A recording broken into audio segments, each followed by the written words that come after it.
Hello everyone, this is Ashutosh Chaturvedi. I cracked IITJEE in 99 and I am BTech from IIT BHU. और आज के इस lecture में हम डिस्कस करने वाले हैं ग्रेविटेशन का a very important and very interesting topic that is acceleration due to gravity. So let's get started.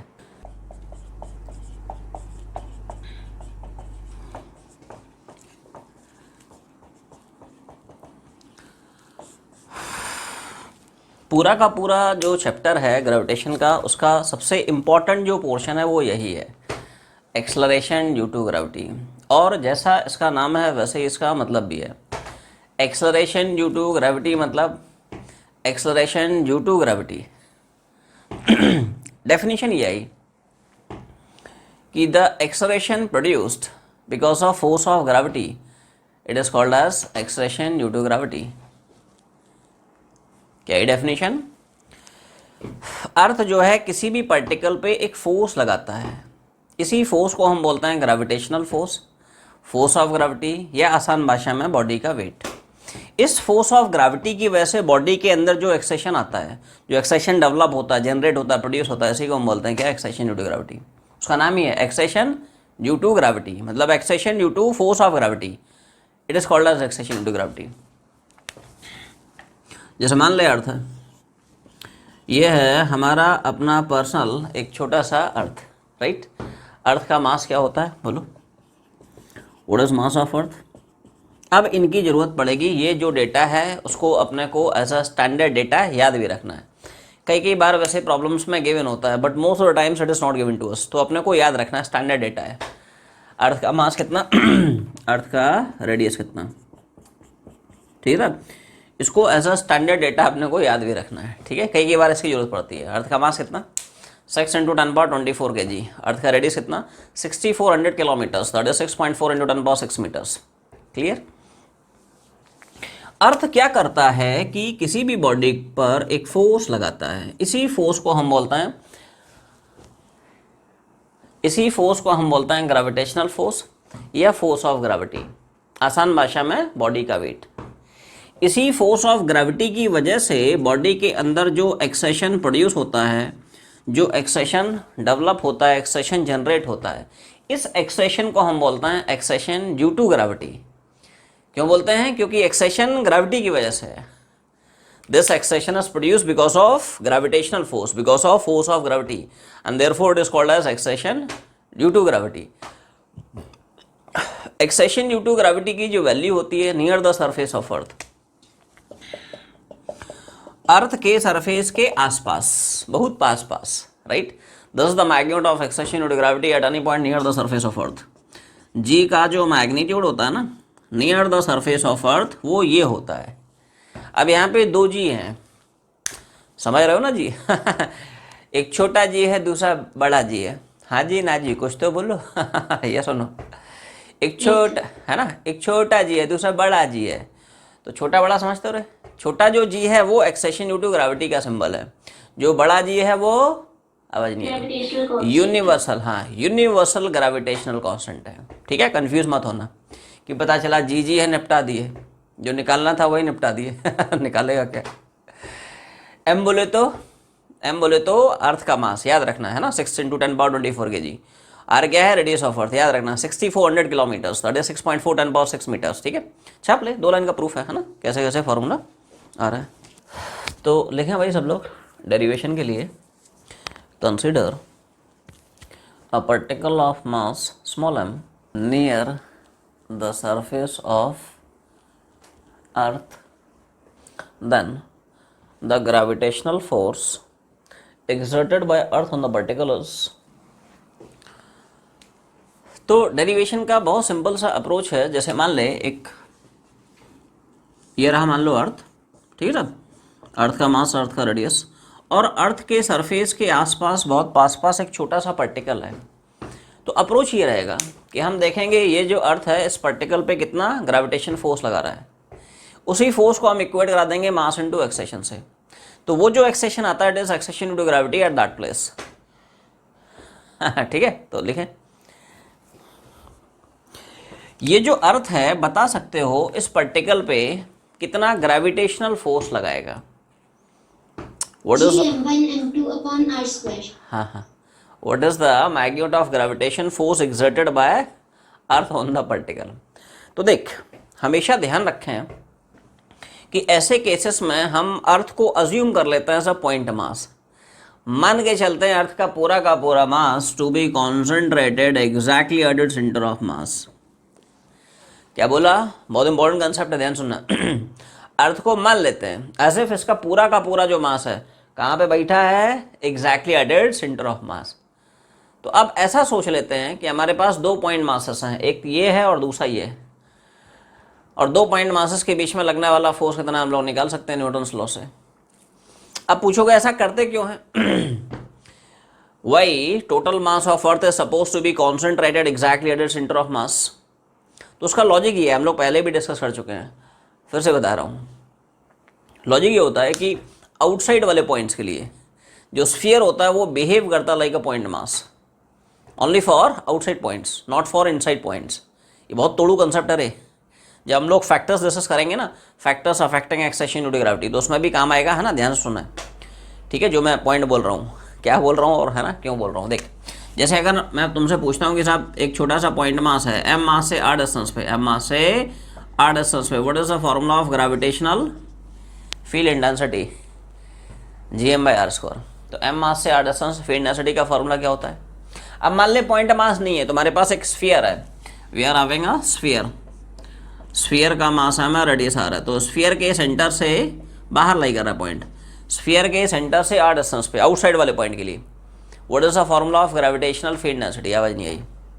तो क्या हम लोग पढ़ चुके हैं कि फील्ड डेंसिटी एंड पोटेंशियल के जो रिजल्ट्स होते हैं वो कॉमन होते हैं फॉर हॉलो एंड सॉलिड। कहाँ कहाँ पे?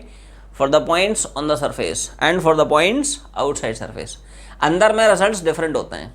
हॉलो के अंदर वाले पॉइंट पे field density is always zero, solid के अंदर तो डिफरेंट एक्सप्रेशन होता है, Gm/r/r³, ठीक है? वो सब स्टैंडर्ड है, फॉर्मूले अपने को याद रखना है, हमारा ना।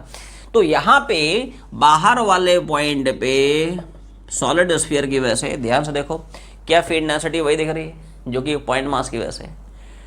इसलिए स्फीयर आउटसाइड वाले पॉइंट्स के लिए बिहेव करने लगता है as a point mass which is kept exactly at the centre of the sphere. Actually में ये फंडा है, पॉइंट बाहर लाई कर रहा है इसलिए वो बिहेव कर गया। अंदर होता तो ऐसे नहीं निकाल सकते थे। अप्रोच समझ रहे, रट्टा नहीं मारना है। Everyone, are you understanding this point? समझ मारा ना? ये फंडा है कि पॉइंट मास की वजह से और स्फीयर की वजह से बाहर वाले पॉइंट पे फील्ड डेंसिटी का एक्सप्रेशन सेम है, इसलिए हम बोल देते हैं कि बाहर वाले पॉइंट्स के लिए जो स्फीयर है वो ट्रीट हो जाता है as a point mass which is place exactly at its centre. समझ में आ गया? ठीक है। अब सिंपल कंसेप्ट है, ऐसा सोच इसका का पूरा मास यहाँ पे आ गया, तो एक पॉइंट मास ये है, दूसरा पॉइंट मास ये है। अब इनके बीच में कितना फोर्स लगेगा? न्यूटन्स लॉ घुमा दे, क्या? Gm1 × m2 और डिवाइड बाय r²। अब थोड़ा ध्यान से सोचें, एक मास ये है, दूसरा मास ये है, बता दोनों के बीच का सेपरेशन कितना है? क्या मैं अप्रोक्सीमेटली बोल सकता हूँ उतना ही होगा जितना कि अर्थ का रेडियस है?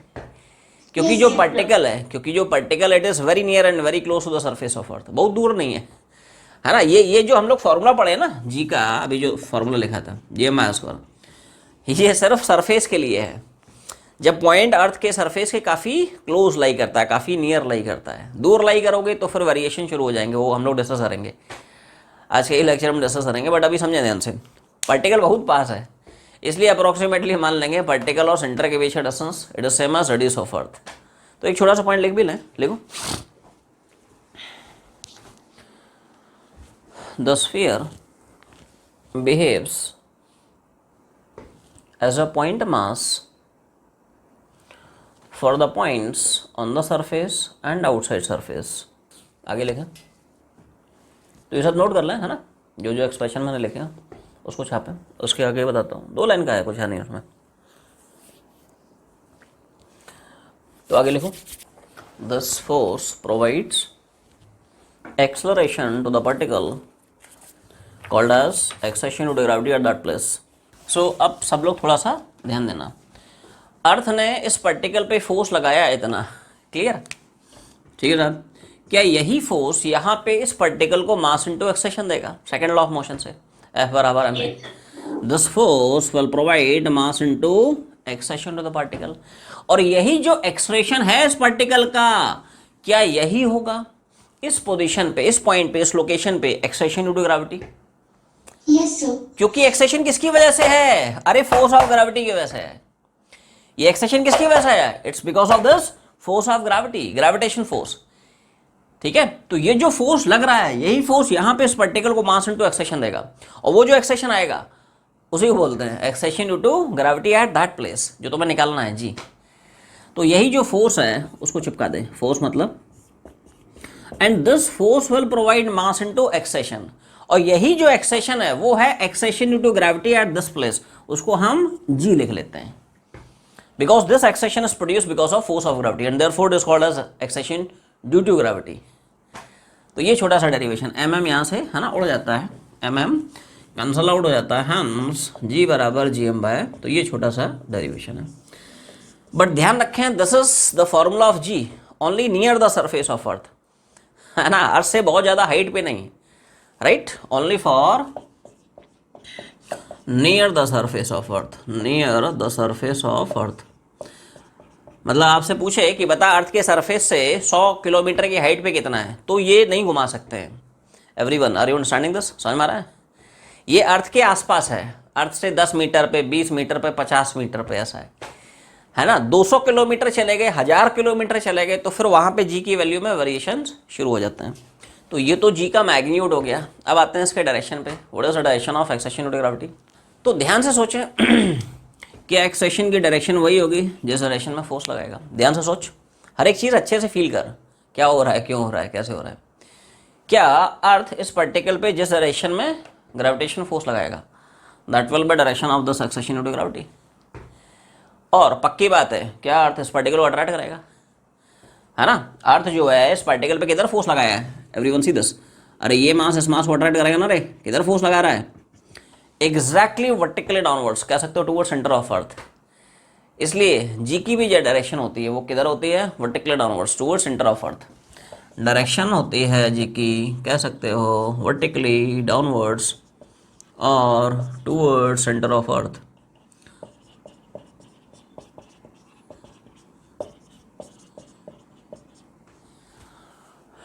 क्लियर? अब इन्हीं क्वांटिटीज़ की वैल्यूज़ यहाँ पे छाप रहा हूँ, ठीक है। कैपिटल जी कितना है, कैपिटल एम कितना है, कैपिटल, है ना, देखो इसी में जी की वैल्यू ये छाप देना।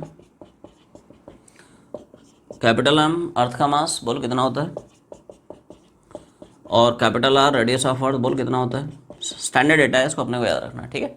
छाप रहा हूँ, तो बोलो कैपिटल जी कितना, 6.67 10 power -11 into capital M which is and divide by R का स्क्वायर है, तो 6.4 इंटू 10 पावर 6 और स्क्वायर है तो स्क्वायर कर दे। ये पूरा फैक्टर जब तुम सिंप्लीफाई करते हो वहाँ से जी की वैल्यू आती 9.8, जो तुम लोग है ना बचपन से पढ़ते आ रहे हो। नहीं, बचपन में मास्टर जी आते होंगे, पढ़ाते होंगे, नहीं जी होता है 9.8 9.8, बट कैसे होता है रे वो अभी तुम्हें समझ में आया होगा। यहाँ से जी की जो वैल्यू है वो आती है 9.8, ये फंडा है। यहाँ से जब आप सिंप्लीफाई करते हैं तो जी कम्स आउट टू बी 9.8, जो तुम लोग बचपन से पढ़ते आए हो तो उसका सोर्स ये है, छाप ले। तो नेक्स्ट कंसेप्ट आया relation between acceleration due to gravity and density of earth, and this is that relation. इसको बोलता है relation between acceleration due to gravity and density of earth. Simple से टर्म्स हैं, छोटा जी है, बड़ा जी है, हाँ जी ना जी। छोटा जी एक्सेशन ड्यू टू ग्रेविटी, बड़ा जी यूनिवर्सल ग्रेविटेशन कांस्टेंट। रो का मतलब अर्थ की डेंसिटी है, लेटर इज कॉल्ड एज रो। रो समझते हो, ये रो रो रो इस तरह से बनाता है रो। आर मतलब रेडियस ऑफ अर्थ है, क्लियर। इसको बोलते हैं relation between acceleration due to gravity and density of earth. Rho क्या है? अर्थ की डेंसिटी। जी क्या है? Acceleration due to gravity on the surface. छाप ले, दो लाइन का डेरिवेशन है, देखो। एक्सेलरेशन ड्यू टू ग्रेविटी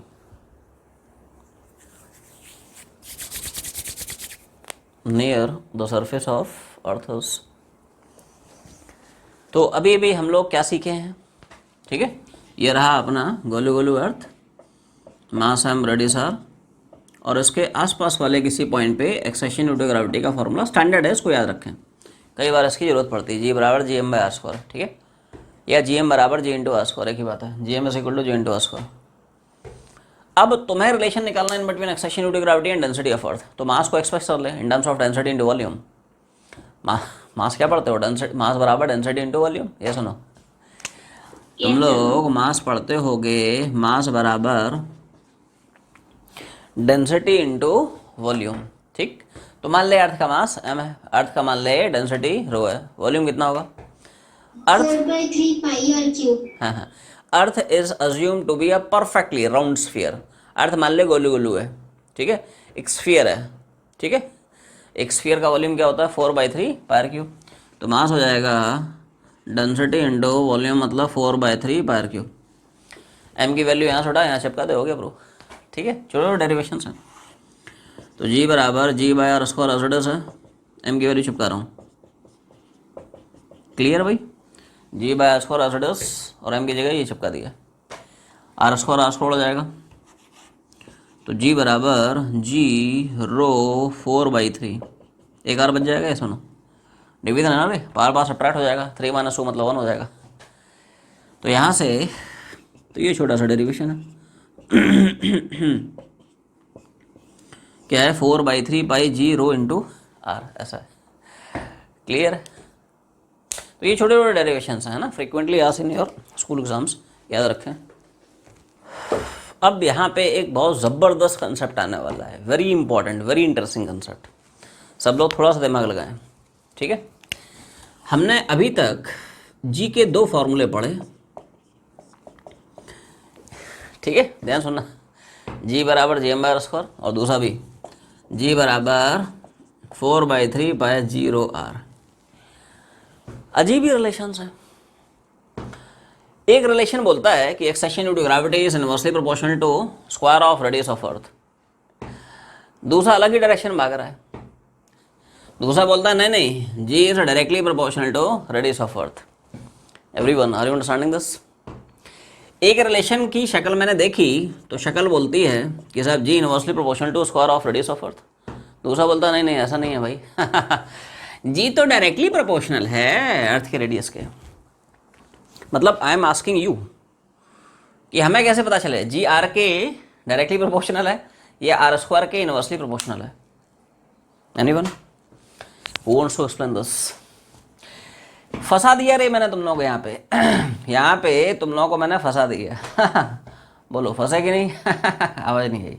मतलब कैन यू एक्सप्लेन दिस? ठीक है ये जो पजल है ये तो रे है ना, धर्म संकट हो गया। नहीं, जी आर के डायरेक्टली प्रोपोर्शनल है, आर स्क्वायर के इनवर्सली प्रोपोर्शनल है।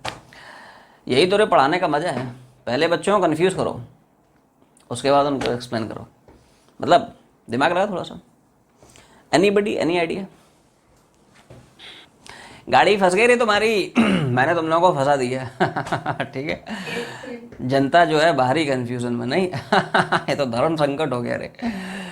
नहीं तो अब देख, है ना, everyone confuse. Now let me explain this. ठीक है, देख असलियत में फंडा क्या है कि इट ऑल डिपेंड्स, डिपेंड करता है किस पे कि तुम कौन सा पैरामीटर कांस्टेंट मान के चल रहे हो। अगर तो तुम अर्थ का मास कांस्टेंट मान के चल रहे हो, g is inversely proportional to R square. अगर तुम अर्थ का डेंसिटी कांस्टेंट मान के चल रहे हो, g is directly proportional to R. Dull response, ये सुनो, ये फंडा है, अभी भी नहीं चमका। अगर सवाल में दिया हुआ है कि assuming mass of the earth to be constant if radius of earth is made 2 times, बता जी की वैल्यू कितना टाइम्स हो जाएगी। Then you have to think in terms of this relation, g is inversely proportional to R square.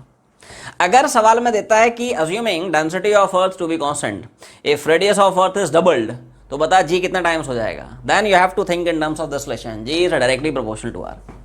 तो वो depend करेगा कि तुम सवाल में, है ना, अर्थ का मास कांस्टेंट मान रहा है, समझ आ रहा ना, या सवाल में अर्थ की डेंसिटी कांस्टेंट मान के चल रहा है।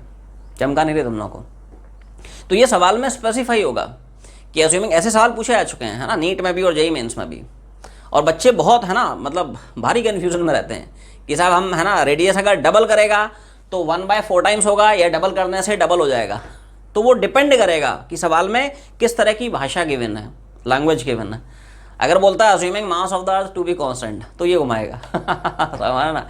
और सवाल में बोलता है कि अगर density of earth is assume to be constant तो फिर ये घुमाएंगे। तो एक छोटा सा सब लोग स्टार बना के पॉइंट लिख लें,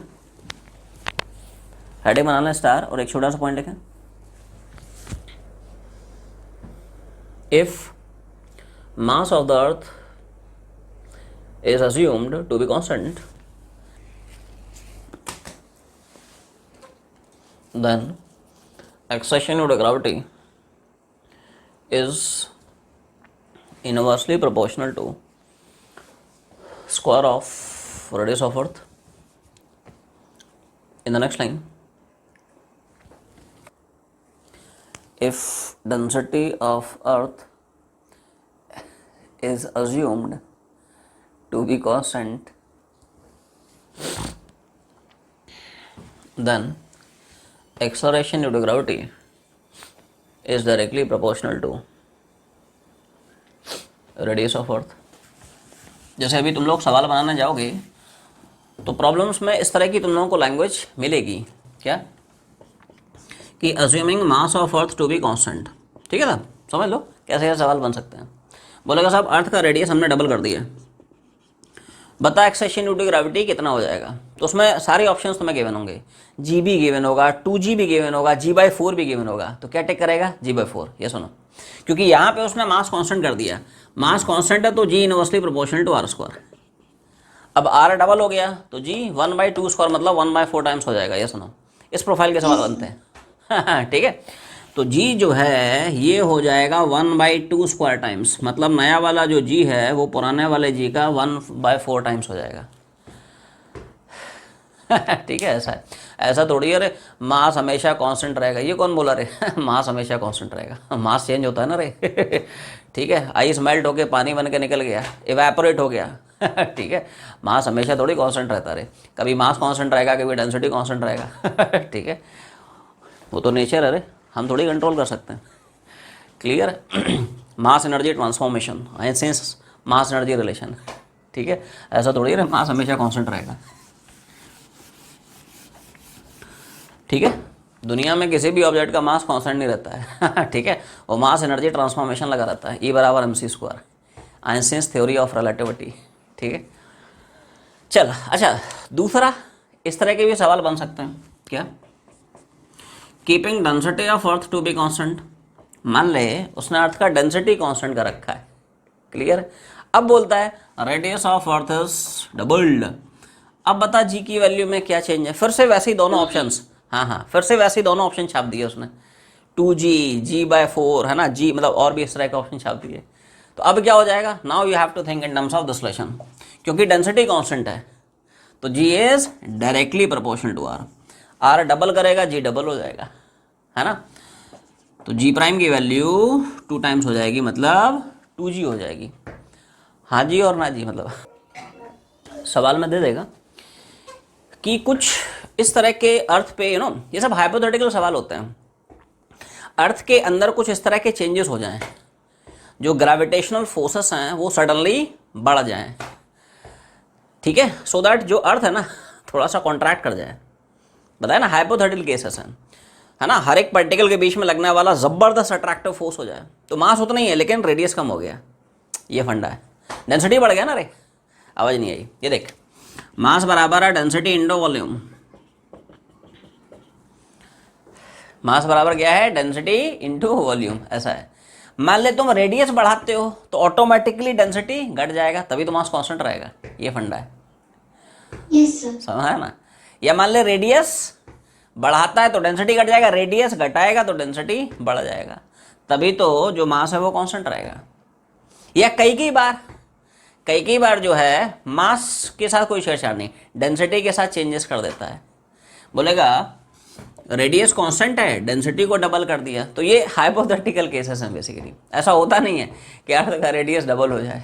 नहीं, अर्थ का रेडियस जो है, अर्थ का रेडियस कॉन्ट्रैक्ट होके आधा रह जाए। तो बताया ना, ये सब हाइपोथेटिकल केसेस हैं। ऐसे होता थोड़ी है रे, अर्थ बड़ा हो गया तो हम कहाँ जाएंगे रे। नहीं, अर्थ का रेडियस डबल कर दिया। तो ये सब हाइपोथेटिकल केसेस हैं। ये अर्थ है ना, अर्थ में बहुत सारे छोटे छोटे पार्टिकल्स हैं, इनके बीच में अट्रैक्टिव फोर्सेस लग रहे हैं। तो ये अट्रैक्टिव फोर्स सडनली इंक्रीज हो जाए है ना ऐसा है। मान ले रेडियस घट गया थोड़ा सा, है ना, ज़्यादा फोर्स से अट्रैक्ट करने लगे पार्टिकल्स, तो रेडियस घट गया, डेंसिटी बढ़ गया, अर्थ जो है सुपर डेंस हो गया, सुपर डुपर डेंस हो गया, है ना। रेडियस घटा दिया तो डेंसिटी बढ़ना पड़ेगा, तभी तो मास कांस्टेंट रहेगा, ऐसा है। तो ये हाइपोथेटिकल केसेस हैं रे, ऐसा होता नहीं है प्रैक्टिकली, ठीक है। अब देखो, अब हम लोग ये जो फॉर्मूला पढ़ते हैं G बराबर Gm/r² या 4/3π0r, ये ऐसा नहीं कि इन जनरल फार्मूले हैं, ये सिर्फ और सिर्फ अर्थ के सरफेस के लिए फार्मूले हैं, ठीक है। तो G की जो वैल्यू है, एक्सेशन ड्यू टू ग्रेविटी का जो मैग्नीट्यूड है ना ये कई सारे फैक्टर्स पे डिपेंड भी करता है। तो कौन कौन से फैक्टर्स हैं affecting this acceleration due to gravity, अब हम लोग उसकी चर्चा करने वाले हैं। सो अब हम लोग डिस्कस करेंगे factors affecting acceleration due to gravity. तो इसमें सबसे पहला और सबसे जो बेसिक फैक्टर है वो आता है due to shape and size of earth. ऐसी हेडिंग बना ले, क्या है, due to shape of earth, due to shape of earth का जो शेप होता है, हम लोग वैसे थियोरेटिकल कैलकुलेशंस को बनाने के लिए, आसान बनाने के लिए हम लोग मान लेते हैं अर्थ जो है गोलू गोलू होता है, बट असलियत में ऐसा होता नहीं है। अर्थ का जो शेप होता है वो स्लाइटली डिस्टॉर्टेड शेप होता है। It is bulged at the equators and flattened at the poles. इसका जो शेप होता है ना ओवल शेप होता है, कह सकते हो मोर और लेस लाइक एन एग। जैसे अंडा तुम लोग देखते हो, अंडा अंडा खाता है ठीक है, तो उस तरह का शेप होता है, समझ में आ रहा ना। ये देख, इसका जो शेप है ना, it is not perfectly round, right, exactly Golu Golu नहीं होता, थोड़ा सा ओवल शेप में होता है, मोर और लेस लाइक एन एग, ठीक है संडे हो या मंडे रोज खाए अंडे ऐसा है, वो वाला है, ठीक है। तो यहाँ पे कुछ टर्मिनोलॉजी आई, उसको समझें थोड़ा। इनको हम बोलते हैं पोल्स। ये जो आपको पॉइंट्स दिख रहे हैं ना, इनको बोलता है पोल्स। और ये जो दो पॉइंट्स अपने को देख रहे हैं, इनको बोलते हैं इक्वेटर्स। क्या बोलता है? इसको अगर मैथ्स की भाषा में तुम लोग थोड़ा समझने की कोशिश करो तो ऐसा बोलते हैं कि ये अर्थ का सेंटर है, दिस इज सेंटर ऑफ अर्थ। एक आप वर्टिकल लाइन खींचें passing through centre of earth, तो ये वर्टिकल लाइन अर्थ के जिन सरफेसेस के जिन पॉइंट्स पे इंटरसेक्ट करती है, उन पॉइंट्स को हम बोलते हैं पोल्स। ये वर्टिकल लाइन ड्रॉ की कहाँ से? Passing through centre of earth. तो ये अर्थ के सरफेस के जिन दो पॉइंट्स पे इंटरसेक्ट करती, इनको क्या बोला गया? पोल्स हैं। ये नॉर्थ पोलू है, साउथ पोलू है पोल्स हैं, पोल्स, नॉर्थ पोलू, साउथ पोलू क्लियर है? ऐसा है। अच्छा, ऐसे ही इक्वेटर्स के बारे में एक हम हॉरिजॉन्टल लाइन ड्रॉ करते हैं passing through centre of earth. ये हॉरिजॉन्टल लाइन अर्थ के सरफेस के जिन दो पॉइंट्स पे इंटरसेक्ट करती है, ये हॉरिजॉन्टल लाइन है passing through centre of earth. ये अर्थ के सरफेस को जिन दो पॉइंट्स पे इंटरसेक्ट करेगी, इनको बोलता है इक्वेटर्स। समझ ना? वैसे अगर ध्यान से देखो, पूरा का पूरा एक इक्वेटोरियल आपको लाइन मिलेगा। फील कर पा रहे हो? जैसे मान लो एक स्फीयर है, क्या है? फील करना थोड़ा सा, एक स्फीयर है इस तरह से, पूरा का पूरा, इनफैक्ट इस एक पूरा का पूरा प्लेन हमें मिलता है जिसको हम बोलते हैं इक्वेटोरियल प्लेन। ये यहाँ पे सिर्फ दो पॉइंट्स नहीं मिलेंगे, समझना, एक पूरा का पूरा इस तरह से इक्वेटोरियल प्लेन मिलेगा जो पास करेगा from diameter of earth. Feel कर पा रहे हो? जैसे ये अर्थ है, स्फीयर होता तो तुम थोड़ा सा फील करा देता है, ठीक है? जैसे गोल गोल स्फीयर है, जैसे बॉल ले लेना, ठीक है, राइट। तो पूरा का पूरा तुम्हें एक इक्वेटोरियल प्लेन मिल जाएगा। जब हम लोग जीएसएस करेंगे तो तुम लोगों को थोड़ा दिखा दूंगा। जीएसएस मतलब जियो स्टेशनरी सैटेलाइट, ठीक है। तो अब देख, पॉइंट क्या है कि अर्थ के सरफेस के डिफरेंट पॉइंट्स पे जो उसका रेडियस है वो डिफरेंट रहता है। जैसे यहाँ पे तुम लोग नोटिस कर पा रहे हो, रेडियस है ना डिफरेंट है, यहाँ पे सरफेस के इस पॉइंट पे डिफरेंट है। तो रेडियस चेंज करोगे तो जी की वैल्यू चेंज करती है, ठीक है। तो देखो क्या है भाई, जी की जो वैल्यू इट इज Gm/r², ठीक है ना। G is inversely proportional to r², clear है। तो यहाँ पे ध्यान से देखें, जैसे जैसे आप पोल से इक्वेटर्स की तरफ मूव कर रहे हो, क्या रेडियस की वैल्यू बढ़ते हुए दिख रही है? आर बढ़ेगा, जी की वैल्यू घटेगी। जैसे जैसे as we move from poles to equators, क्या हो रहा है? आर की वैल्यू बढ़ रही है, जी की वैल्यू घट रही है। ये देख पोल्स पे जो रेडियस है वो सबसे तुम्हें मिनिमम दिख रही है। और इक्वेटर्स पे ध्यान से देखें, this is radius of earth, this is radius of earth at poles and this is radius of earth at equators. Clear? क्या पक्की बात है? Radius of earth at poles less than its value at equators. जहाँ पे radius कम होगा वहाँ का जी बड़ा होगा, इसलिए हम बोल सकते हैं क्या, जी एट पोल्स, पोल पे मिनिमम है ना, पोल पे जो आर है वो मिनिमम है, आर मिनिमम होगा जी मैक्सिमम हो जाएगा, इसलिए हम बोल सकते हैं क्या, g at poles is greater than g at equators. Clear है? So next factor affecting accession due to gravity is height. Due to height, मतलब क्या होता है कि हम अर्थ के सरफेस से जैसे जैसे ऊपर जाते जाते हैं वैसे वैसे जी की वैल्यू चेंज होती है, चेंज का इनफैक्ट घटते जाती है। ठीक है, क्या है क्यों है थोड़ा सा डिटेल में चर्चा करते हैं। जैसे मान ले ये रहा अर्थ, देख मैथमेटिकल कैलकुलेशंस के लिए हम लोग मान लेते हैं earth to be as perfectly round sphere, but असलियत में वैसा होता नहीं है। कैलकुलेशन को जस्ट सिंप्लीफाई करने के लिए, अपनी सिंप्लिसिटी के लिए हम लोग मान लेते हैं राइट परफेक्टली गोल गोल है, बट ऐसा होता नहीं है। ठीक है, तो मान ले अर्थ का मास m है, रेडियस r है, जो छोटे छोटे डिस्टॉर्शंस होते हैं उनको हम लोग इग्नोर कर देते हैं। जैसे स्लाइटली बल्ज्ड हो जाता है एट द इक्वेटर्स, वो इग्नोर कर दिया, नहीं है बल्ज्ड। थोड़ा सा फ्लैट हो जाता है नहीं पोल्स पे, वो इग्नोर कर देते हैं, ऐसा है। तभी हम कैलकुलेशंस कर पाएंगे, अदरवाइज कैलकुलेशंस काफ़ी ट्रिकी हो जाएंगे। अर्थ के सरफेस से किसी h हाइट पे, अर्थ के सरफेस से किसी h हाइट पे, this is the expression of acceleration due to gravity. Surface से h हाइट पे this is the expression of acceleration due to gravity. अब यहाँ पे तुम्हें दो जी दिख रहे हैं, ये जो जी है ये बेसिकली अर्थ के सरफेस वाला जी है। क्या है? This is acceleration due to gravity on the surface of earth. ये जो जी प्राइम दिख रहा है this is magnitude of acceleration due to gravity at height h, जो अपने को निकालना है, कंफ्यूज मत होना। ये भी जी है, ये भी जी है, जी जी नो जी उड़ा दिया जो निकालना था वही उड़ा दिया, तो थोड़ा ध्यान रखें है ना, कौन सा जी कौन सा है। ठीक है जी, राइट। तो this is acceleration due to gravity on the surface and this is acceleration due to gravity at height h। और हमेशा ध्यान रखें जो h है it is always measured from the surface of earth. Centre से read नहीं करते हैं, कहाँ से? सरफेस से। और r की वैल्यू, r मतलब रेडियस ऑफ अर्थ है, 1 plus h by are square. क्या है? 1 प्लस h बाय, क्लियर है, h बाय आर स्क्वायर है। क्या है? h बाय आर का स्क्वायर। क्लियर?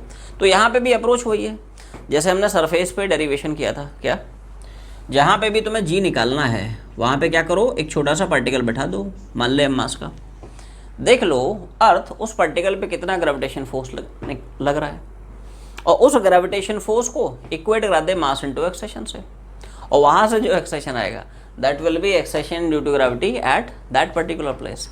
तो लिखें, थोड़ा सा लिखा रहा हूँ। Consider a particle of mass m at height h above the surface of earth, then gravitational force exerted by earth on the particle is, clear है? तो देख ऐसा है, बता सकते हो कि अगर एक छोटा सा पार्टिकल है m मास का एट हाइट h, तो बता अर्थ यहाँ पे इस पार्टिकल पे कितना ग्रेविटेशन फोर्स अप्लाई करेगा। तो हमेशा ध्यान रखें वही अप्रोच, क्या कि for the points on the surface and for points outside surface sphere कैसे बिहेव करता है as a point mass kept exactly at it centre. तो चाहे पॉइंट सरफेस पे हो या आउटसाइड सरफेस हो, ठीक है, अर्थ बिहेव करेगा एज इफ इसका पूरा का पूरा मास कहाँ पे बैठेला है? CM पे। क्लियर? तो अब तुम्हारे पास दो पॉइंट मासेस रिड्यूस हो गए हैं, एक पॉइंट मास ये है, दूसरा पॉइंट मास ये है। इनके बीच में लगने वाला फोर्स निकालने के लिए यूज न्यूटन्स लॉ। ठीक है, तो gravitation force exerted by earth on the particle is, है ना, तो बोलो रे, ये सुनो, Yes, sir. Gm1 m2 r square. तो Gm1 मतलब कैपिटल M, m2 मतलब स्मॉल m, और दोनों के बीच का सेपरेशन कितना दिख रहा है?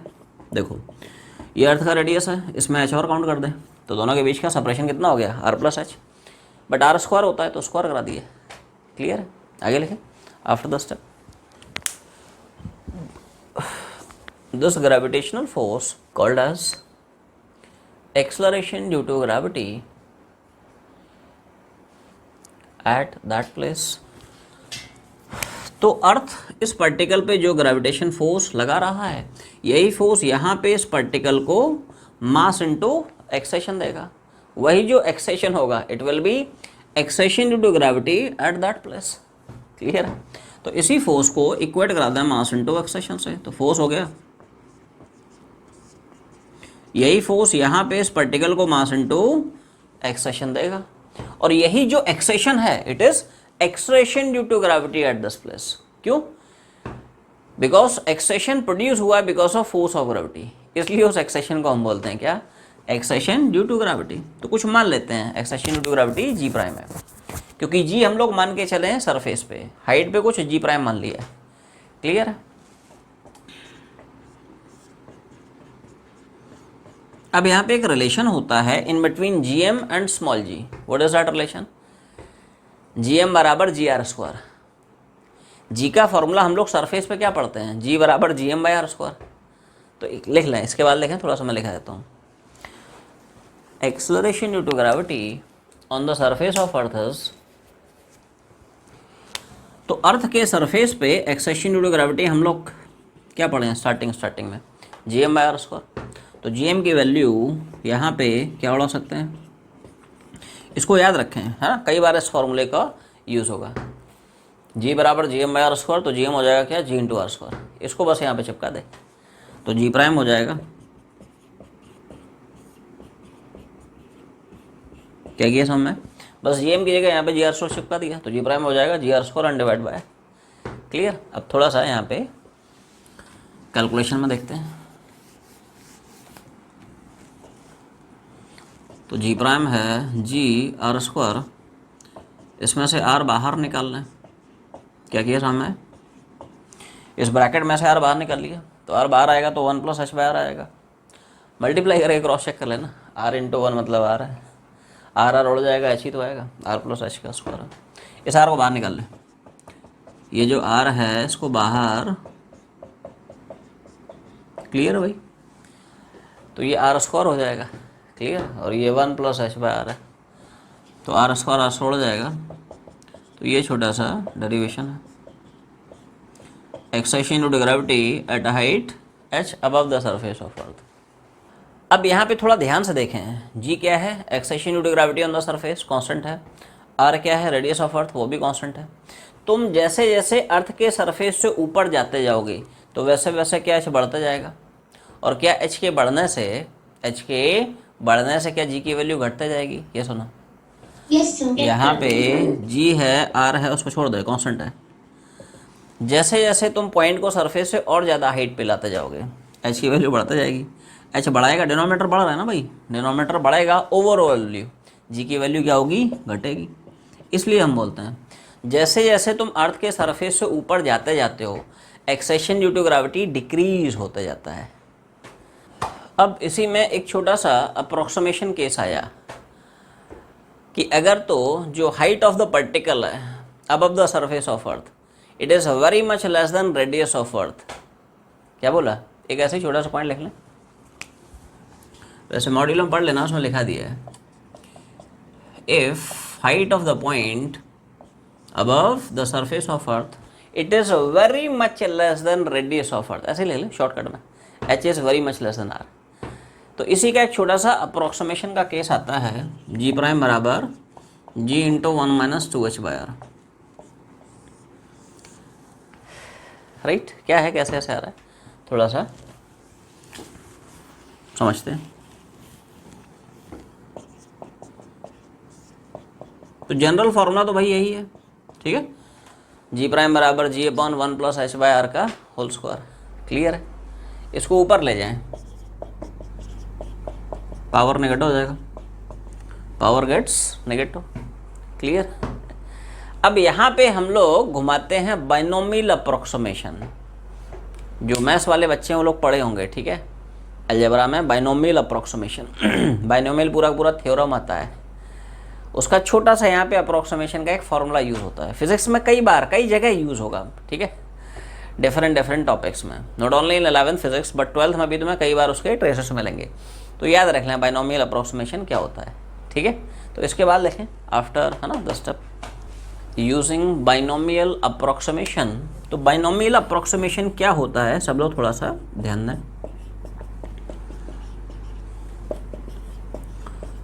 आवाज़ नहीं आई, बोलो भाई, पढ़ा तुम लोग फॉर्मूला? किसी ने ये फार्मूला पढ़ा है 1 + x की पावर n 1 + n x? कब? If x is very much less then 1।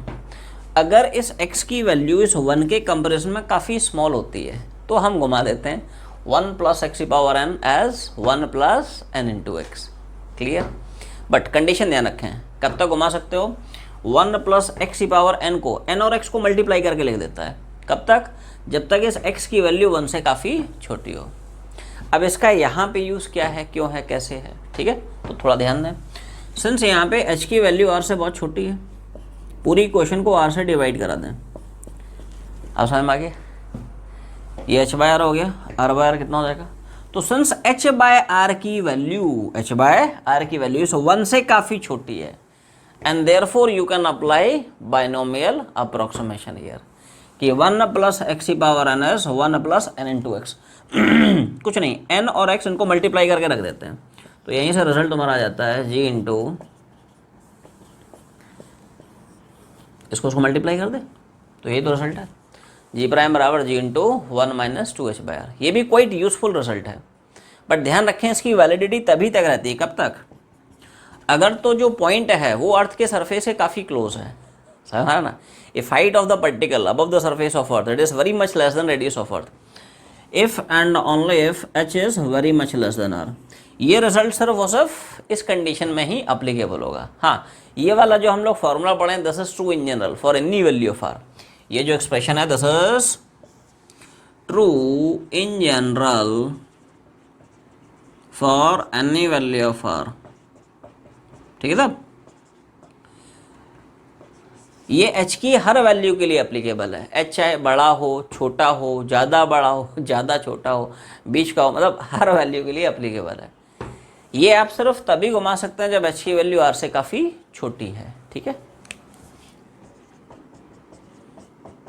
और ये आखिरी में हमने जो फॉर्मूला निकाला है, यहाँ से भी थोड़ा सा तुम लोग मैथमेटिकली जस्टिफाई कर सकते हो। जैसे जैसे सरफेस से ऊपर जाओगे हाइट बढ़ाएगा, क्या हाइट बढ़ने से जी की वैल्यू घटते हुए दिख रही है? ये सुना, जैसे जैसे ऊपर जाएगा h की वैल्यू बढ़ेगी, h बढ़ेगा माइनस है ना? तो ज़्यादा वैल्यू माइनस कराओगे तो वैल्यू तो घटेगी ना भाई। तो यहाँ से भी वही रिजल्ट दिख रहा है, h की वैल्यू बढ़ाएगा, है ना? तो यहाँ से भी g' क्या है, घटता हुआ दिख रहा है। h बढ़ा रहा है, यहाँ से भी g की वैल्यू घट रही। तो रिजल्ट बस याद रखना है कि जैसे जैसे हम अर्थ के सरफेस से ऊपर जाते हैं g की वैल्यू डिक्रीज होती है। So moving on to next factor affecting accession due to gravity is because of depth below the surface of earth। क्या है? Due to depth।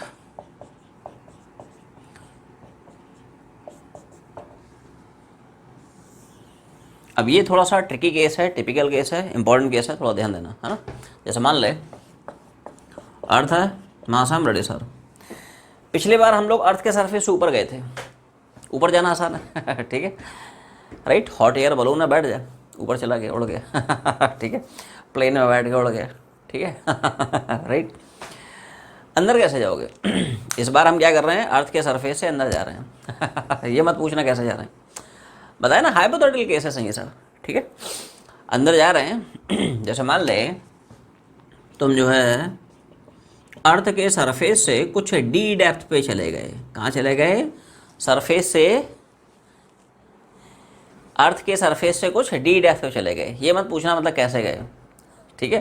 जैसे मान ले, है ना, सुपरमैन आया और वो चला गया, हाँ वही कर सकता है ना, सुपरमैन ही कर सकता है, नॉर्मल ह्यूमन बीइंग तो कर नहीं सकते। अर्थ के अंदर कैसे घुसेगा ठीक है? तो अर्थ के अंदर मान ले, ठीक है, हम डी डिस्टेंस पे चले गए, तो अर्थ के सरफेस से डी की डेप्थ पे इस पी पॉइंट के लिए this is the expression of acceleration due to gravity. क्या है? It is 1 g × 1 - d/r। क्या है? G1 minus d by are, ये सब स्टैंडर्ड फॉर्मूले याद रखना है, ठीक है। सरफेस से एच हाइट पे क्या होता है, सरफेस से डी डेप्थ पे क्या होता है, सिंपल सिंपल सा टर्म्स हैं। जी मतलब एक्सेशन ड्यू टू ग्रेविटी कहाँ पे है, on the surface. G prime acceleration due to gravity कहाँ पे है, एट डेप्थ डी, ठीक है। आर क्या है, रेडियस ऑफ अर्थ है। डी ध्यान रखें, डी कहाँ से रीड कर रहे हैं, सरफेस से, सेंटर से नहीं, ये ध्यान रखें। D is depth of the point below the surface of अर्थ। छापा डेरिवेशन पे आते हैं, तो लिखें भाई डेरिवेशन में, consider a particle of mass small m placed at distance d below the surface, then gravitational force exerted by earth on the particle is। सो अब हम यहाँ पे देखने की कोशिश करेंगे, जैसे मान लो इस पी पॉइंट पे मैंने एक छोटा सा पार्टिकल बैठा दिया एम मास का, तो बता अर्थ इस पार्टिकल पे कितना ग्रेविटेशन फोर्स लगाएगी। अब तुम वो वाला लॉजिक नहीं घुमा सकते हो क्या, कि अर्थ बिहेव कर रहा है ऐसे इसका पूरा का पूरा मास सी एम पे बैठ गया। वो लॉजिक कब के लिए एप्लीकेबल होता है, for the points on the surface and for points outside surface. क्योंकि सरफेस के लिए या आउटसाइड सरफेस के लिए जो स्फीयर है वो बिहेव कर रहा है एज अ पॉइंट मास, है ना। कंसेप्ट पकड़ रहे है ना, ये बताया ना, तोड़ू कंसेप्ट है ना, ठीक है। एम मास से r distance of field density तुम पढ़ते हो g m by small r square, ठीक है।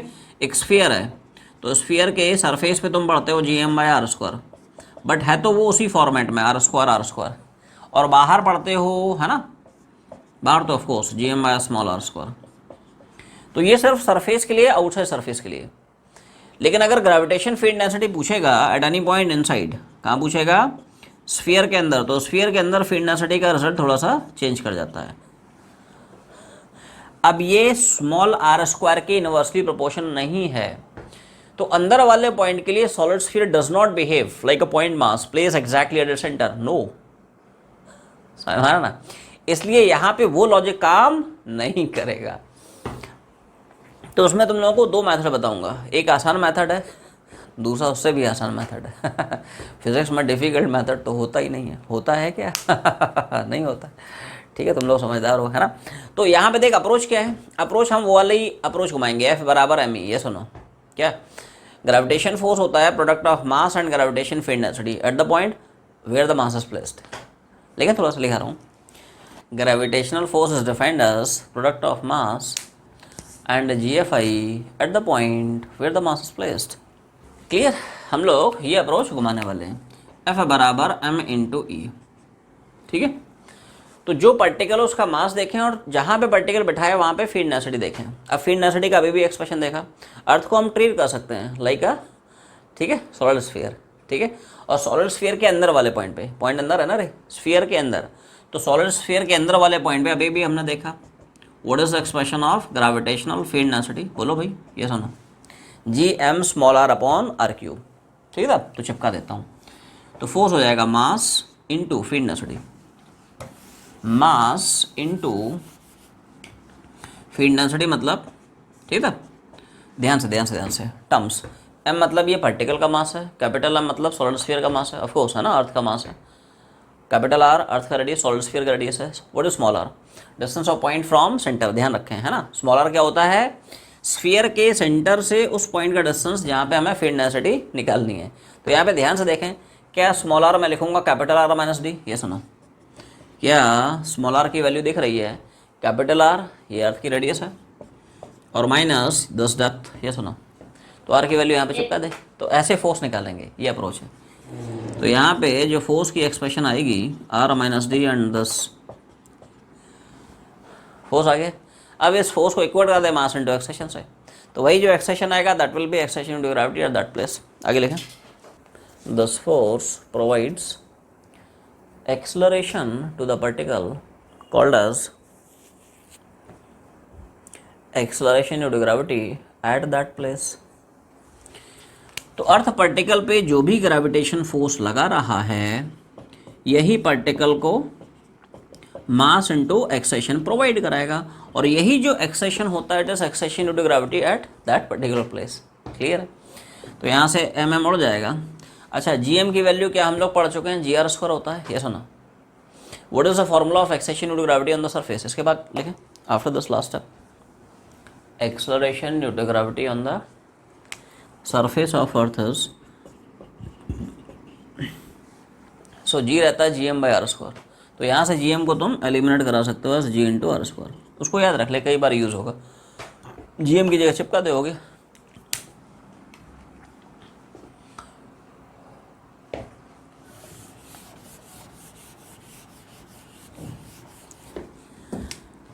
तो जहाँ पे जी एम दिख रहा है ना, उसकी जगह जी आर स्क्वायर डाल दे, and this is equal to M M तोड़ गया था, जी प्राइम बचेगा, आर स्क्वायर निपटा दे। तो क्या जी प्राइम की वैल्यू ये दिख रही है? हाँ ना, तो बोलो रे। आर स्क्वायर हो गया ना, आर बचेगा, डिवीजन है ना, पार पास सब्ट्रैक्ट हो जाएंगे, 3 - 2 दैट इज 1। क्लियर? तो क्या जी प्राइम की वैल्यू आर से दोनों को अलग अलग से डिवाइड करा दे, आर से दोनों को सेपरेटली डिवाइड कराएं, तो आर बाय आर मतलब 1 हो जाएगा, डी बाय आर तो एज इट इज। क्लियर? तो ये छोटा सा डेरिवेशन है, acceleration due to gravity at a depth d. अब ये जो फार्मूला तुम लोग देख पा रहे हो, इसमें ध्यान से देखें, जैसे जैसे हम सरफेस से सेंटर की तरफ अप्रोच करेंगे, क्या वैसे वैसे जी की वैल्यू घटते जाएगी? क्योंकि सेंटर से जैसे जैसे तुम मतलब सरफेस से जैसे जैसे सेंटर बढ़ोगे, वैसे वैसे क्या डी की वैल्यू बढ़ते हुए दिख रही है? सरफेस से सेंटर को अप्रोच कर रहा है, डी क्या कर रहा है? बढ़ा रहा है। तो ध्यान से देखें, डी अगर बढ़ाओगे माइनस वैल्यू है ना, बढ़ाते जाओगे तो ओवरऑल वैल्यू क्या होगी? आवाज़ नहीं आई, घटते जाएगी। जैसे जैसे सरफेस से सेंटर भाग रहा है तो डी बढ़ा रहा है ना, ज़्यादा वैल्यू माइनस कराएंगे तो वैल्यू घटेगी। क्लियर है? तो ऐसे याद रख लो, दोनों ही केसेस में जी की वैल्यू घटती है। चाहे आप सरफेस से ऊपर जाएं तब भी जी की वैल्यू घटती है, चाहे सरफेस से अंदर जाएं तब भी जी की वैल्यू डिक्रीज करती है। क्लियर? अब सोचो, तुम सरफेस से धीरे धीरे अंदर जा रहे हो और एग्जैक्टली मान ले सेंटर पे पहुंच गया, तो सेंटर पे क्या मैं बोल सकता हूँ? जी की वैल्यू 0 हो जाएगी। एग्जैक्टली अगर सेंटर पूछता है, एट सेंटर ऑफ अर्थ, ठीक है, तो सेंटर के लिए क्या हम डी की वैल्यू कैपिटल आर छाप सकते हैं? ये सुनो, Yes, sir. डी है क्या? D is distance of point कहाँ से? सरफेस से रीड कर रहा है, तो एग्जैक्टली सेंटर पे आके बैठ गया तो डी कितना हो जाएगा? Capital R. सेंटर के लिए डी की वैल्यू उतनी जितनी की अर्थ का रेडियस है, तो डी की जगह अगर आप आर छापेंगे तो रिजल्ट अपने को ये मिलेगा, 1 1 उड़ जाएगा। ठीक है?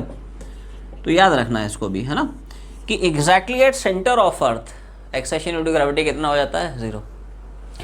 मतलब इसका ये हुआ कि जैसे मान लो किसी पर्सन को, एक है ना हाइपोथेटिकल सवाल है रहे इसमें, है ना, इसमें बहुत सारे हाइपोथेटिकल सवाल बनते हैं। ठीक है? तो मान ले अगर किसी आदमी को अर्थ के सेंटर पे बिठा दिया जाए, तो क्या उस आदमी का सेंटर पे वेट 0 हो जाएगा? बेसिकली वेट होता क्या है? Mass into acceleration into gravity. अब जी ही नहीं है रे, वेट कहाँ से आएगा? तो असलियत में सेंटर पे वो जो आदमी है ना, ही विल एक्चुअली में फील वेटलेसनेस। उसको लगेगा उसके पास कुछ है ही नहीं वेटलेसनेस फील होगी। वैसे ही जैसे कि पर्सन को सैटेलाइट के अंदर होती है, हम लोग करेंगे है ना, मोशन इनसाइड सैटेलाइट, है ना। तो अगर सेंटर पे वेट पूछे, अगर सेंटर पे किसी बॉडी का वेट पूछो तो वेट होगा साहब mass into acceleration into gravity. अब मास तो है, मास थोड़ी 0 हुआ है ना, मास कभी भी 0 नहीं होता है। इट इज़ जी, जो कि है ना गेम खेलता है, बढ़ रहा है घट रहा है, कांस्टेंट है 0 जो भी है ना। तो सेंटर पे साहब जी की वैल्यू 0 हो गई है, जिसकी वजह से weight of any particle at centre is 0। Any person at centre will feel weightlessness. अब ये जो डेरिवेशन हमने किया, इसका एक और तुम लोगों को ऑल्टरनेटिव अप्रोच बताता हूँ, इसी को और कैसे देखा जा सकता है। ठीक है? तो ऑल्टरनेटिव अप्रोच, सेम सवाल है, क्या है? ये रहा sphere, m mass r radius, particle जो है मान लो यहाँ से कुछ डी डिस्टेंस पे लाई कर रहा है। ठीक है? ये स्मॉल डी है, ये मान ले स्मॉल आर है। ठीक है भाई?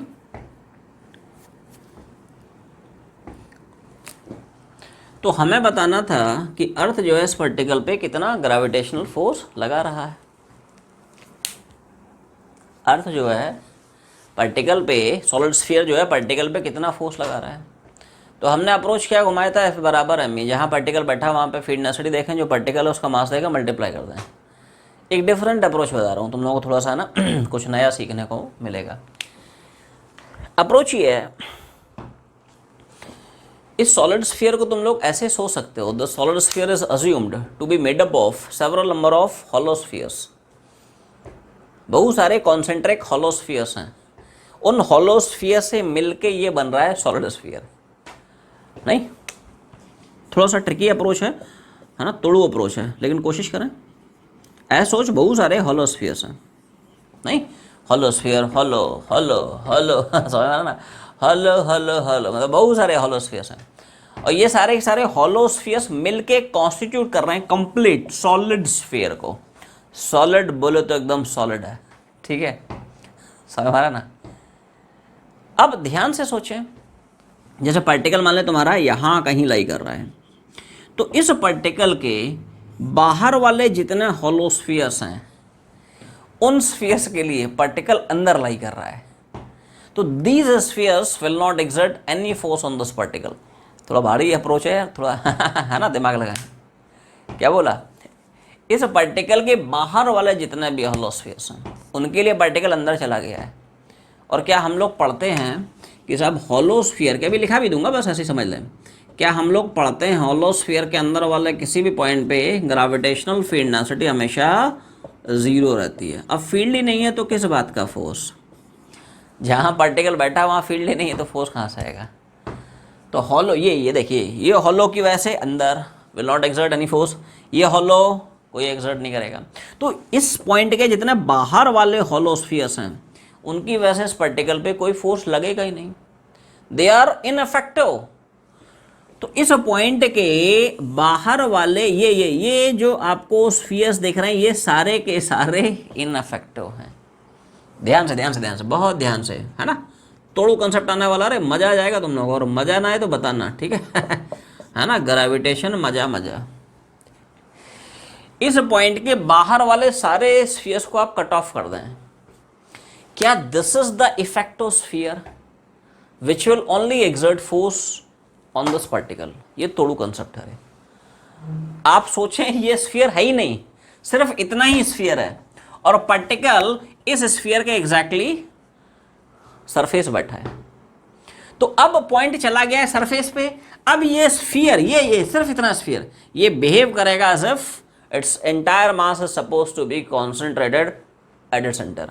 अब वो अप्रोच घुमा सकते हो, क्या, Gm1m2/r², जो हम नहीं घुमा पा रहे थे इन द प्रीवियस केस। समझे ध्यान से, क्या खतरनाक अप्रोच लगाई है यहाँ पे। थोड़ा थोड़ा चमक रहा है तुम लोगों को, क्या बोल रहा हूँ। Yes, sir. इस पॉइंट के इस पॉइंट के ये जो बाहर वाले हॉलो स्फीयर्स हैं, इनके लिए पॉइंट अंदर चला गया है, तो ये सारे इनफेक्टिव हो गए। इस पॉइंट के इधर वाले जो स्फीयर्स हैं, they will not exert any force on the particle, cut off हो गए। अच्छा, इस पॉइंट के अंदर वाले जो स्फीयर्स हैं, इनके लिए तो पॉइंट बाहर लाई कर रहा, बाहर वाले पॉइंट पे तो होती है फील्ड रे तो सिर्फ और सिर्फ आपको इतने ही स्फीयर्स मिलेंगे which are effective, which can exert any force on this point mass। तो इसलिए आप ऐसा सोचें कि इधर वाला पार्ट है ही नहीं, है नहीं, डजंट मेक एनी डिफरेंस, क्योंकि वो तो उस पार्टिकल पे फोर्स लगा ही नहीं रहा है। तो ऐसा सोच, तुम्हारे पास सिर्फ इतना स्फीयर, एवरीवन सी दिस, है ना, कितना असलियत में this case is reduce in the form कि तुम्हारे पास सिर्फ इतना स्फीयर है। कितना रेडियस का, r-d, आवाज नहीं आई, स्फीयर का रेडियस कितना होगा, r-d रेडियस का स्फीयर है, r-d कितना रेडियस दिख रहा है, और जो पार्टिकल हो स्फीयर के सरफेस पे आ गया। अब सरफेस पे हो या बाहर हो, उसके लिए स्फीयर डेफिनेटली एक्ट करता है as if its entire mass is suppose to be at centre. तो अब इसका पूरा का पूरा मास मैंने मान लिया इतने पोर्शन का मास कुछ है, एम प्राइम निकालना तुम लोगों को सिखा दूंगा कैसे निकालते हैं, पहले है ना फंडा पकड़। तो इसका पूरा का पूरा मास कहाँ चला गया, सेंटर ऑफ मास पे। कहाँ चला गया, सेंटर ऑफ मास पे। अब यहाँ पे इन दोनों पॉइंट मास के बीच में कितना ग्रेविटेशन फोर्स एक्ट करेगा वो हम निकाल सकते हैं। लेकिन सब लोग एक छोटा सा पॉइंट लिखें, the solid sphere is assumed to be made up of several number of concentric hollow spheres। आगे लिखें, the hollow spheres which lie after point P will not exert any force on the mass as the point lies inside them, while the spheres before point P will only exert force on the particle. In the next line, the effective mass of the sphere which exerts force on the particles. तो कोई बताएगा ये जो effective sphere आया इसका मास आप कैसे निकालना है? एनीवन? Any idea? ये जो इतना स्फीयर तुम्हारे पास बैठा है उसका मास कैसे निकालना है? Any idea? तो उसके लिए एक अप्रोच ही होती है. क्या अप्रोच है? हम लोग पढ़ लेंगे, है ना. आज से तुम लोगों का जो है स्टार्ट हो रहा है CM ऑन कोलेशंस, तो उसमें हम लोग डिटेल में पढ़ लेंगे CM एंड कोलेशंस में, ठीक है. अभी समझना ऐसा ही होता है, ठीक है. अभी इसको होल्ड कर, है ना, कैसे मैंने लिखा है उसको छोड़, ठीक है. ये बात बता, जैसे मान लो हम लोग इस तरह केसेस तो कर चुके हैं. जैसे मान लो कोई रॉड है या कोई, है ना, स्ट्रिंग है. जैसे मान लो स्ट्रिंग है, ठीक है, मास m की है, लेंथ l की है, और मान लो इस स्ट्रिंग की x लेंथ का मास तुम्हें पूछता है, तो कैसे निकालते थे? आवाज नहीं गई, ये सुनो. पूरी स्ट्रिंग का मास डिवाइड बाय पूरी स्ट्रिंग का लेंथ और multiply by length of this particle, length of this string, that will give you mass of this portion of the string. तो वहाँ पे मास पर यूनिट लेंथ के टर्म्स में हम लोग डिस्कस करते थे. क्यों? क्योंकि वहाँ पे स्ट्रिंग का जो मास है उसकी लेंथ पे डिस्ट्रीब्यूटेड होता था. यहाँ पे मास पर यूनिट लेंथ का फंडा थोड़ी लगाएंगे.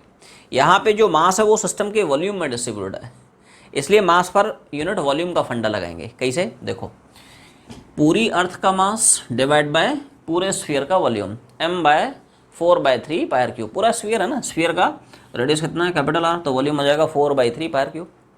तो पूरा मास डिवाइड बाय पूरा volume multiplied by volume of this sphere, that will give you mass of this sphere. ये फंडा है. अब साहब इसका वॉल्यूम कैसे निकाला? तो ये भी तो स्फीयर है. वॉल्यूम कितना? 4/3 पायर क्यूब. तो 4/3 पाई और R मतलब कितना चिपका दिया है? R-d. ये सुनो, पूरी स्फीयर का मास डिवाइड बाय पूरे स्फीयर का volume multiplied by volume of the sphere, that will give you mass of the sphere. और स्फीयर का वॉल्यूम कैसे निकाला? 4/3 पाई और इसका R हो गया R-d का क्यूब. तो ये 4/3 पाई है ना, ये सब निपटा सकते हैं. तो कितना बचेगा? R-d whole cube and divide by mass आ गया. क्लियर? अब सवाल तुम्हारा आसान फॉर्म में रिड्यूस हो गया है कि एक पॉइंट ये है, दूसरा पॉइंट मास ये है, दोनों के बीच में कितना ग्रेविटेशन फोर्स लगेगा वो हम लोग आसानी से, बोलो भाई, निकाल सकते हैं. ये सुनो, अब वही न्यूटन्स लॉ मैंने घुमा दिया. क्या? Gm1 m2 r². तो m1 कितना हो गया? m prime. m प्राइम की वैल्यू हम लोग निकाल चुके हैं, बाद में चिपकाएंगे, ठीक है. तो Gm1 मतलब m प्राइम इंटू पार्टिकल का स्मॉल m. और ध्यान से देख, दोनों के बीच का सेपरेशन कितना दिख रहा है? उतना ही जितना कि इसका रेडियस है. स्फीयर का रेडियस कितना दिख रहा है? R-d. तो इसका स्क्वायर है, तो मैंने R-d का स्क्वायर करा दिया. फोर्स आ गया. अब इसी फोर्स को इक्वेट करा दे मास इनटू एक्सेशन से. वही जो एक्सेशन होगा that will be acceleration due to gravity at this place, जो तुम्हें डिटरमिन करना है, ठीक है. तो अब देखो, फोर्स हो गया और इसको इक्वेट कराते हैं किससे? मास इनटू एक्सेलरेशन से. और यही जो एक्सेशन होगा it will be acceleration due to gravity at this particular place. m prime निकाल चुका है, चिपका दे, हो गया प्रूव, ठीक है.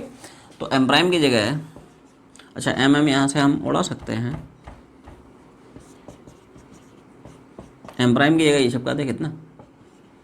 m इंटू R-d का whole cube and divide by, बोलो भाई, क्लियर? तो G(r-d) का whole square, clear. m prime की वैल्यू m इंटू R-d का cube and divide by r cube, clear.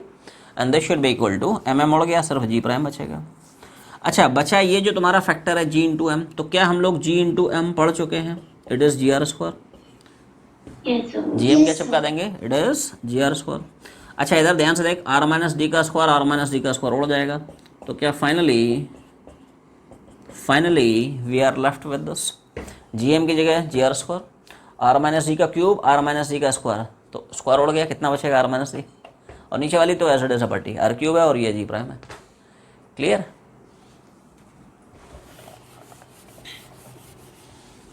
तो यहाँ से आर स्क्वायर उड़ा दे, क्या जी प्राइम की फाइनली तुम्हें वैल्यू ये दिख रही है, डिवीजन है ना, पार पार सब्ट्रैक्ट हो गया, r cube minus r square मतलब आर। क्लियर? तो जी प्राइम आ गया, जी प्राइम कितना आ गया, it is g into 1 minus d by r by r 1 हो गया और डी बाई आर। तो ये ऑल्टरनेटिव इसका डेरिवेशन है। क्लियर? छाप लें। और अब हम लोग मूव करेंगे कुछ इम्पॉर्टेंट न्यूमेरिकल्स की तरफ। तो relation between gravitation field density and potential में सवाल नंबर, क्या ख्याल है? नहीं देखिए ऐसा है, सवाल में बोलता है एक पार्टिकल है 2 kg मास का, इट इज कैप्ट एट, ठीक है, पार्टिकल का एक्स कोऑर्डिनेट अपने को दे रखा है, एक ऐसे रीजन में जहां पे ग्रेविटेशन पोटेंशियल एक्स कोऑर्डिनेट का फंक्शन है। कैसा फंक्शन है? ठीक है, क्या पूछ रहा है? Find out gravitation force acting on the particle, बता पार्टिकल पे उस रीजन में कितना ग्रेविटेशन फोर्स लगेगा। What is approach? इसको डिफरेंशिएट करके पहले फील्ड डेंसिटी निकाल ले, मास से मल्टीप्लाई कर दे, फोर्स निकल आएगा। दिस अप्रोच अप्लाई कैसे करते हैं सुनना। तो सबसे पहला काम करते हैं साहब, इसको डिफरेंशिएट करते हैं, है ना, तो बोलो रे, ये सुनो, फोर्स छोड़ दे कांस्टेंट है, एक्स स्क्वायर का with respect to x 2x, d by d x आ गया। Clear? What is relation between gravitation field density and potential? Last class का लास्ट फार्मूला, ई बराबर minus of d by d x, d by d x निकाल, चुका चिपका दे, तो ई कितना आ जाएगा, फील्ड डेंसिटी आ गया, फोर्स निकल आएगा। तो फोर्स क्या पढ़ते हैं? Force is mass into field density. जहाँ पार्टिकल बैठा है वहाँ फील्ड डेंसिटी देखें, जो पार्टिकल उसका मास देखें, मल्टीप्लाई कर दे, तो फोर्स हो जाएगा, बोलो कितना, मास फील्ड डेंसिटी, बोलो भाई। क्लियर? तो m मतलब m, e की वैल्यू, अब जो जो डेटा तुम्हें गया ना उसकी वैल्यू, न्यूमेरिकल वैल्यू सबसे आखिरी में। क्लियर है? तो फोर्स हो जाएगा माइनस, बोल मास कितना है, और पार्टिकल कहाँ पे बैठा है, मतलब कहाँ बैठा है, मतलब उसका एक्स कोऑर्डिनेट क्या है, particle is place at x बराबर 4, बोल कितना हो जाएगा,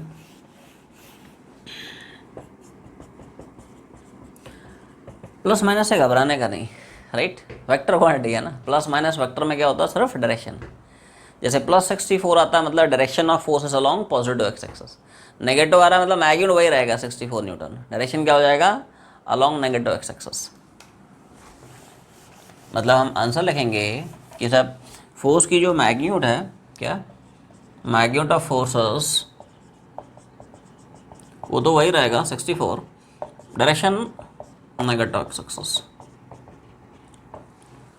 एक बस छोटा सा, ठीक है, एक छोटा सा और बता रहा हूँ, फिर भाग रहा हूँ, ठीक है।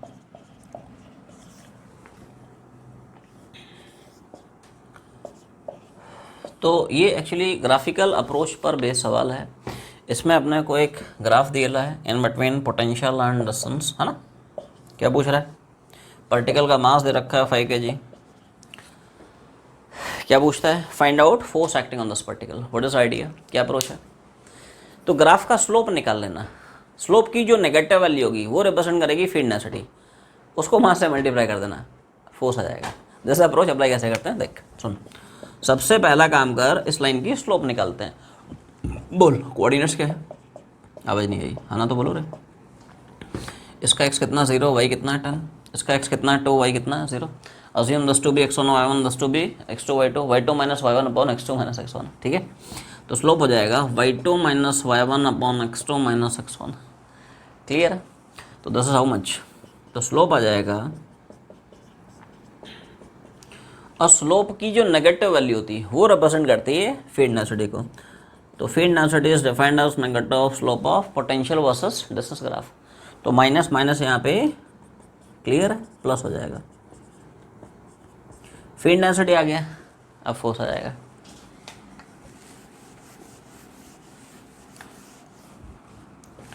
तो फोर्स हो जाएगा, जहाँ पार्टिकल बैठा है वहाँ पे फील्ड डेंसिटी देखो, जो पार्टिकल है उसका मास देखो, मल्टीप्लाई कर दे, है ना। तो फोर्स हो जाएगा, बोल मास कितना, फिर डेंसिटी कितना, या इसी में पूछ सकता है बता पार्टिकल का एक्सेशन कितना होगा, मास से डिवाइड करा दे, एक्सेशन कांस्टेंट आएगा, बोलेगा मान ले पार्टिकल रेस्ट से स्टार्ट कर रहा है, बता 10 सेकंड बाद वेलोसिटी कितनी है, या 10 सेकंड में कितना डिस्टेंस चलेगा। तो एक छोटा सा लिख लें, है ना, इक्वेशन ऑफ मोशन घुमा के निकाल सकते हो।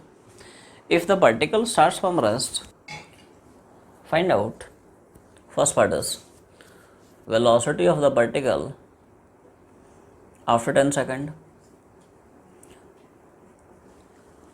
Next part is distance travelled in the same time. तो फोर्स आ गया, पहले एक्सेशन निकाल लेते हैं। तो फोर्स हो गया डिवाइड बाय पार्टिकल का मास कितना हो गया। तो एक्सेशन तुम लोग नोटिस कर पा रहे हो पार्टिकल का कांस्टेंट है। अब मोशन इस तरह से रिड्यूस हो गया है, किस तरह से कि मान लो जब पार्टिकल है t बराबर 0 पे रेस्ट से स्टार्ट कर रहा है और इस कांस्टेंट एक्सेशन के इन्फ्लुएंस में जा रहा है, ठीक है ना। तो पूछता है बता 10 सेकंड बाद पार्टिकल की वेलोसिटी कितनी होगी, या 10 सेकंड में पार्टिकल कितना डिस्टेंस से ट्रैवल करेगा। क्लियर है। तो इक्वेशन ऑफ मोशन चिपका सकते हैं एज एक्सेशन इज यूनिफॉर्म। तो यहाँ से यहाँ तक का इंटरवल वेलोसिटी निकालना, फर्स्ट घुमा दे, ठीक है, और डिस्टेंस निकालना सेकंड चिपका दें।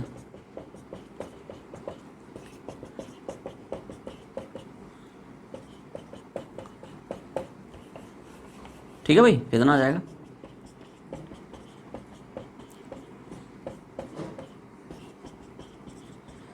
तो ऐसे फर्दर सवाल इसमें एक्सटेंड करके पूछ सकता है। चैप्टर सो आज की जर्नी हम लोग यहीं पे वाइंड अप करते हैं। तब तक पढ़ाई करते रहें। All the very best.